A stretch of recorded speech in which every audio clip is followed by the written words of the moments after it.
Hapana shaka kwa mara ya kwanza wanataka kumtambulisha katika mchezo wa kimashindano. Starboy amenyanyuliwa. Eli Mpanzu, fundi wa mpira, anakwenda bench. Anaingia Mohamed Bajaber, nyota ambaye wanasimba walikuwa wakimsubiri kwa hamu zote. Mwenyewe haamini hichi anachokiona, haamini vibe la wanasimba analoliona.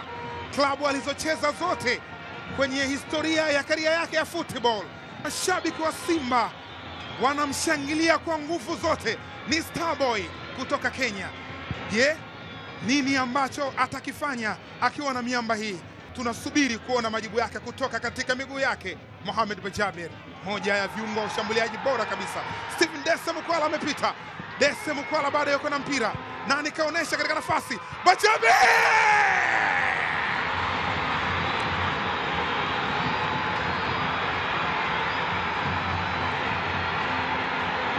Karibu sana Tanzania, Mohamed Bajaber.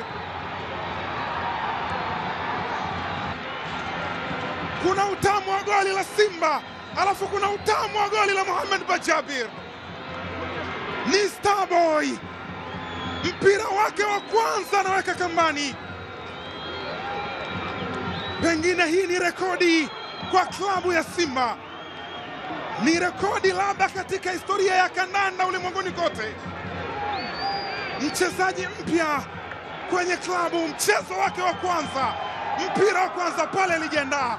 Hapa anachukua nafasi ya Eli Mpanzu, wanajichanganya wenyewe. Back pass, Stephen Dese Mukwala kutoka Uganda akampelekea Mkenya Mohamed Bajaber, akaujaza ndani ya wavu. Ni Starboy ndani ya ardhi ya Tanzania.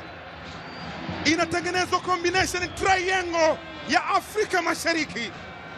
Ni wekundu wa Msimbazi Simba. Goli la Mohamed Bajaber ni goli la aina yake.